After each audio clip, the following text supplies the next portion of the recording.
औज़ुबिल्लाहिमिनश्शैतानिर्रजीम बिस्मिल्लाहिर्रहमानिर्रहीम। मुझे उम्मीद है कि आप खैरियत से होंगे और कुछ अच्छा करने की कोशिश कर रहे होंगे। इस वीडियो में हम CSS MPT के जो रिमेनिंग क्वेश्चन है उनको डिटेल के साथ सॉल्व करेंगे। इससे पहले 187 क्वेश्चन हमने अपलोड कर दिए हैं। अगर आपने उनकी वीडियो नहीं देखी तो आप प्लेलिस्ट में विजिट में देख सकते हैं। इसमें 188 से स्टार्ट करेंगे। हमारे पास 188 क्वेश्चन है कि पाकिस्तान हैड ज्वाइंड सीटो ट्रीटी विद द US इन 1954 को। सीटो जब ये बनी थी तो तब पाकिस्तान ने US के साथ इसको ज्वाइन किया था। ये बनी एग्जैक्ट डेट आपने इसकी याद रखनी है। बार बार इससे रेलिवेंट आजकल क्वेश्चन आ रहा है तो इसको आप लाजमन देखें। सीटो के बारे में और सेंटो के बारे में, ये दो जो है ना ऑर्गेनाइजेशन, ये मुसलसल पूछी जाती हैं। तो सीटो जो है ना ये 1954 में बनी थी 8 सितंबर को। जो सेंटो है वो 1955 में बनी थी, बगदाद पैक्ट भी कहते हैं उसे। ठीक है, तो इसका आपने याद रखना है कि 8 सितंबर 1954 को सीटो बनी थी। सीटो किसका एब्रीविएशन है? साउथ एशियन ट्रीटी ऑर्गेनाइजेशन, ये आपने याद रखना है। और ये डिज़ोल्व हुई थी 30 जून 1977 को। ये मुकम्मल तौर पर ख़त्म हो गए थे, अब ये नहीं है। और 1968 में पाकिस्तान ने इसे विड्रा कर लिया था, निकाल लिया था पाकिस्तान ने। तो सीटों से रेलिवेंट ये क्वेश्चन आप माइंड में रखिए। इसके अलावा हम डिटेल के साथ हमने इसको डिस्कस किया है एक पेपर में, इसलिए यहाँ पे जस्ट सिंपल बातें बताई जा रही हैं। नेक्स्ट हमारे पास है 189। तो 189 है कि dash is the second largest importer of Pakistan. तो second largest importer of Pakistan कौन सा कंट्री है? तो वो हमारे पास UAE है। ठीक है, तो याद रखना है कि second largest importer of Pakistan first तो हमारे पास आई थिंक USA जी सेकंड है। नेक्स्ट है हमारे पास 190। Pakistan has almost dash kilometre long coast line. इसमें से नन ऑफ दीज का ऑप्शन बनेगा क्योंकि वो ऑप्शन है ही नहीं। आपने याद रखना है आजकल जो कोस्ट लाइन है पाकिस्तान की वो है 52 किलोमीटर लेटेस्ट है। 58 किलोमीटर, सॉरी 58 किलोमीटर है आजकल। 1058 किलोमीटर जो है ना पाकिस्तान की कोस्ट लाइन है। इसके अलावा पाकिस्तान की मुख्तलिफ बाउंड्रीज़ के बारे में पूछा जाता है। तो कोस्ट लाइन तो 1058 हो गई। अब ड्यूरेंट लाइन आपने याद रखनी है, वो 2670 है। ठीक है, और ईरान के साथ जो बाउंड्री है वो 909 किलोमीटर है। इसके अलावा चाइना के साथ जो बाउंड्री है वो 599 किलोमीटर है। अगर सर क्रीक का पूछता है तो 96 किलोमीटर है। इसके अलावा LOC अगर पूछता है तो 861 किलोमीटर है LOC, जिसका पहला नाम सीज़ फायर लाइन था 1949 में। फिर जो एग्रीमेंट हुआ था शिमला एग्रीमेंट 2 जुलाई 1972 को, उसके तहत इसका नाम चेंज करके ये रखा गया था LOC, और इसके 861 किलोमीटर।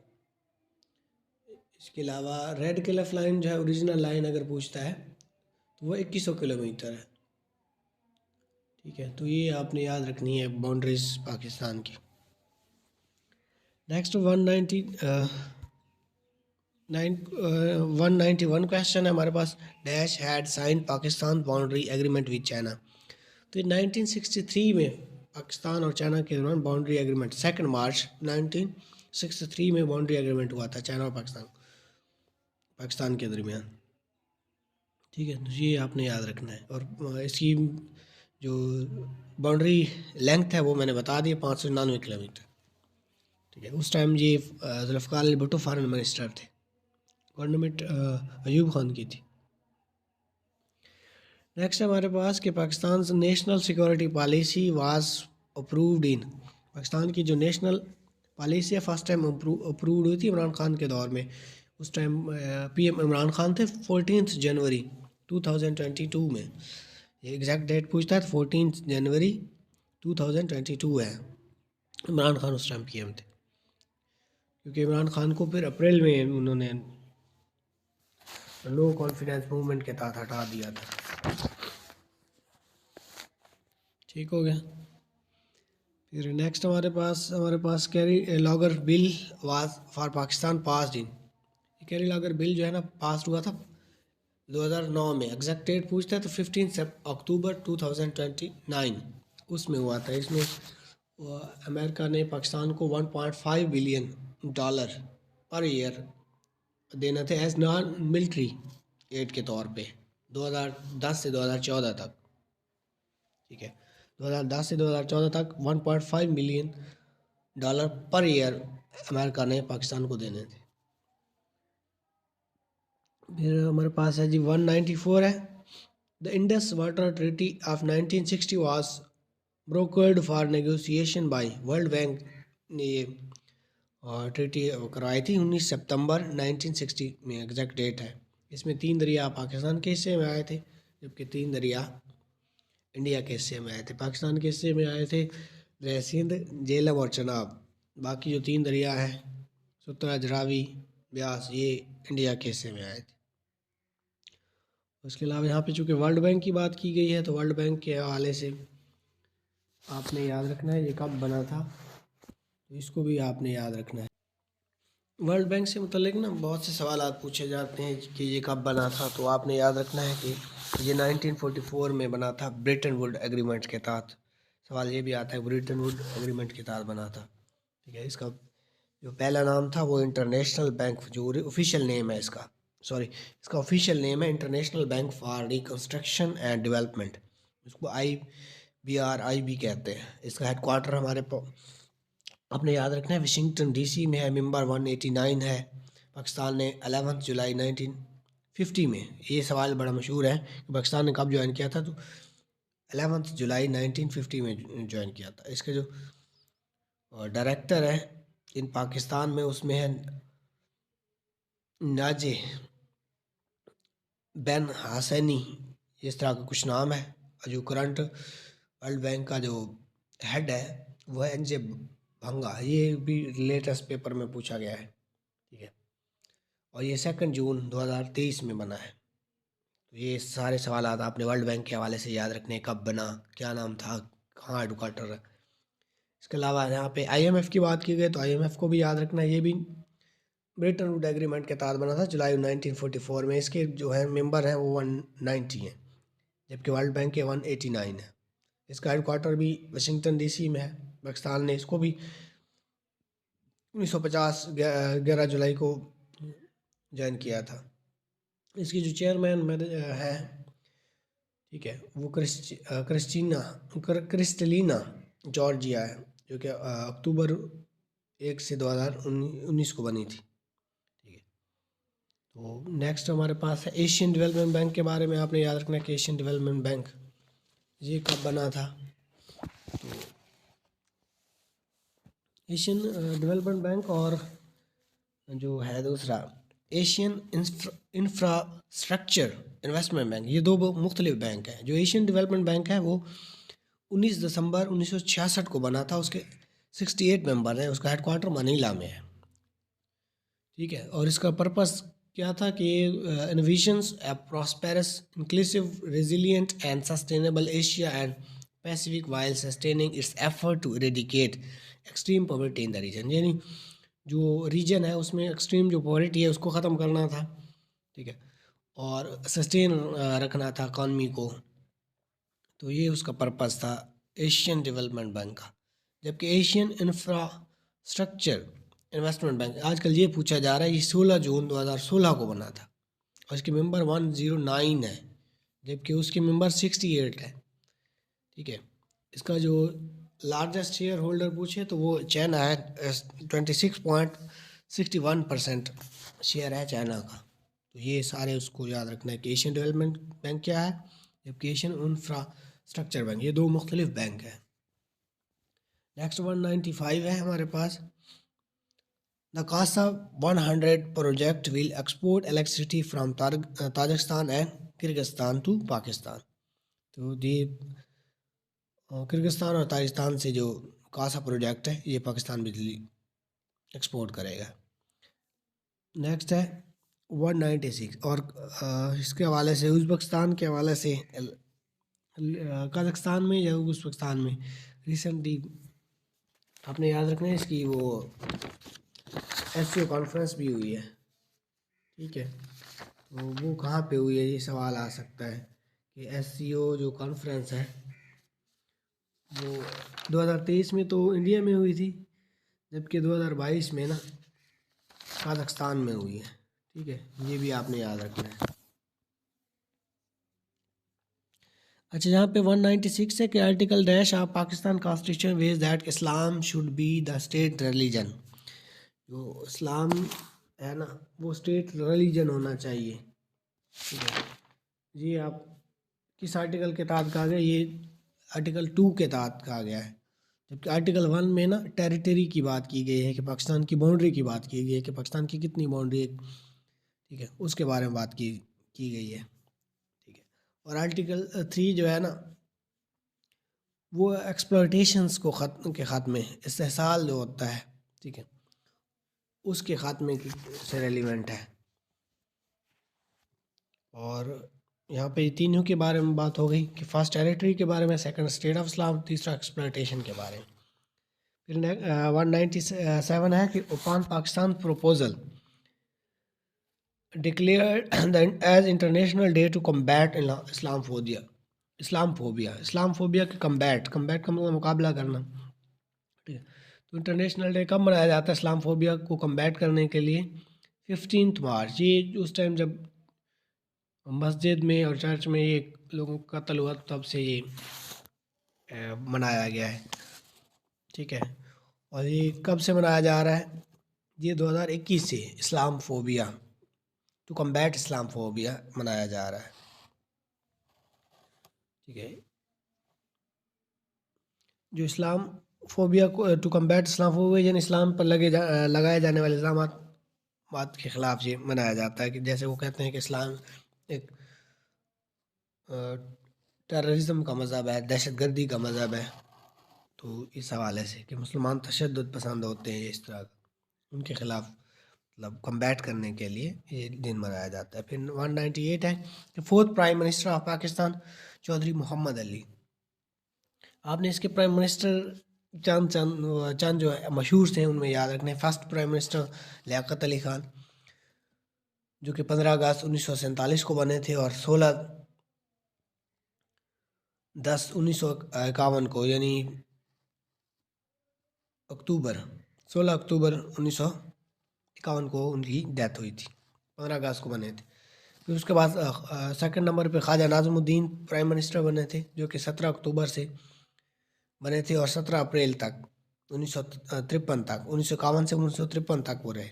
फिर थर्ड नंबर पे मोहम्मद अली बोगरा है जो कि 17 अप्रैल से 1953 से लेकर 11 अगस्त 1955 तक रहे। चौथे नंबर पे ये वाले हैं चौधरी मोहम्मद अली जो कि 11 अगस्त 1955 को बने थे और 12 सितंबर 1956 तक ये रहे थे। इसके अलावा ये बड़ा मशहूर सवाल आता है कि फर्स्ट प्राइम मिनिस्टर जो ईस्ट पाकिस्तान से थे वो कौन थे? तो हुसैन शहीद सहरवर्दी ये फर्स्ट प्राइम मिनिस्टर हैं जो कि ईस्ट पाकिस्तान से थे।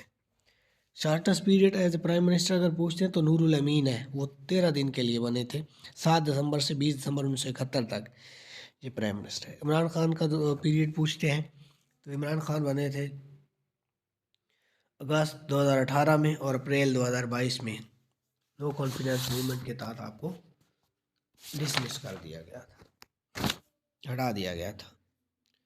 199 है Khmer Rouge was the communist party in Cambodia में है। फिर 200 क्वेश्चन है कि in Pakistan senator are elected through single transformable voting system उसके तहत किए जाते हैं। इसके अलावा कुछ मज़ीद क्वेश्चन को भी देख लेते हैं। ये दिए गए हैं यहाँ पे कि given A B D B C E C D F और D E G, what should follow? अब उसमें C छोड़ दिया, ठीक है, फिर उन्होंने B लिया, C लिया, फिर D छोड़ दिया और फिर A लिया, यानी एक छोड़ देते हैं इसमें से। फिर उन्होंने C लिया, फिर D लिया और फिर E छोड़ दिया, यानी लास्ट वाला वो छोड़ देता है। फिर D लिया, फिर E लिया, फिर G ले लिया। तो लास्ट वाले को अगर हम उसने छोड़ दिया तो अगले में हम लास्ट वाले को छोड़ देंगे जिसमें G नहीं होगा।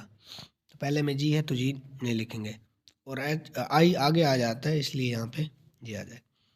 फिर 160 क्वेश्चन है हमारे पास, which of the following does not belong with others, जो है वो उनसे नहीं मिलता।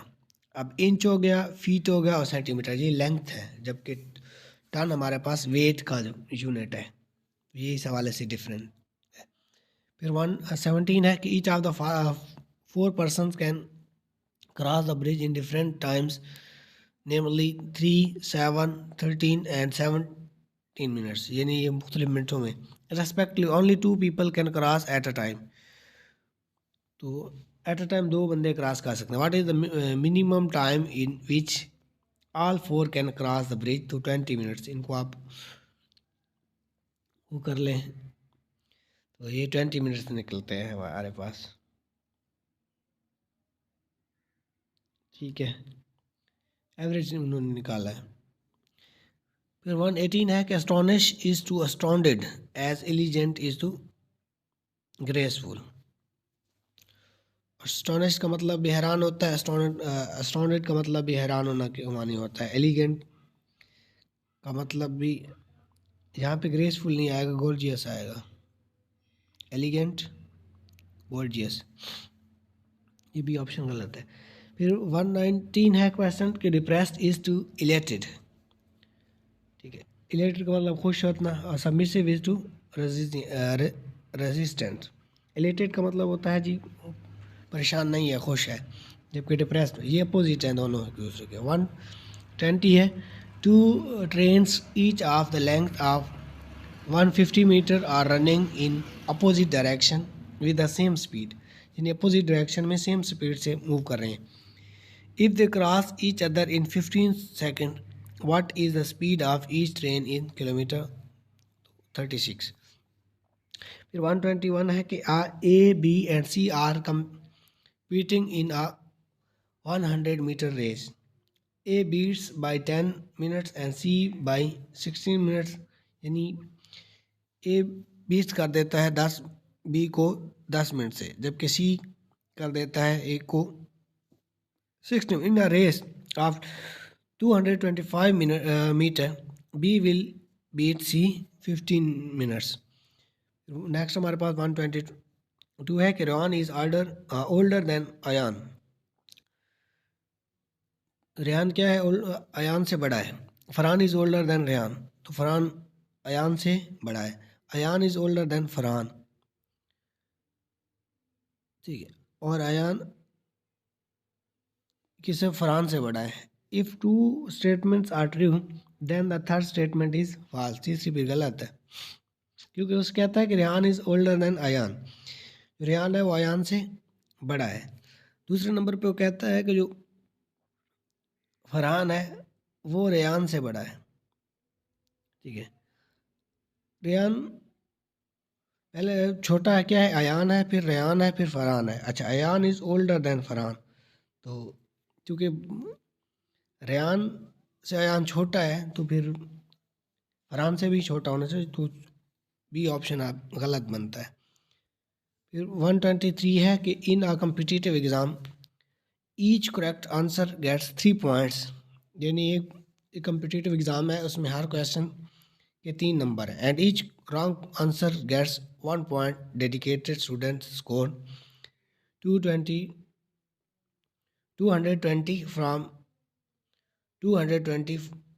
From 140 question. How many answers were wrong? तो 50 क्वेश्चन आंसर होंगे।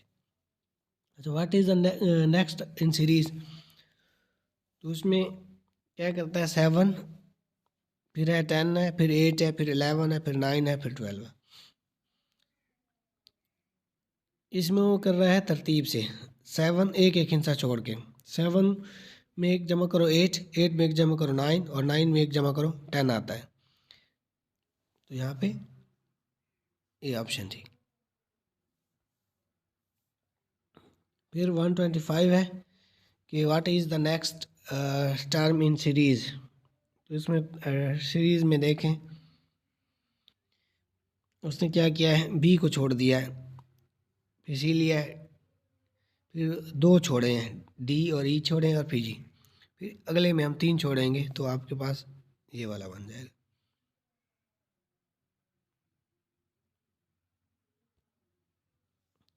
नेक्स्ट हमारे पास 126 है। His hand is facing northwest. He turns 90 kilometer in clockwise direction, then 1 degree in the anti-clockwise direction, then another 90 degree in the same direction. He facing तो south east direction में चल रहा है। तो इस वीडियो में इतना ही। मज़ीद इस तरह की वीडियो देखने के लिए चैनल को सब्सक्राइब करें। अगर आपको ये वीडियो पसंद आई है तो इंशाल्लाह इसको मज़ीद बेहतर से बेहतरीन करने की कोशिश करेंगे। वाइट बोर्ड का इस्तेमाल भी करेंगे। तो खुश रहें, खुशियाँ बाँटें। पाकिस्तान जिंदाबाद।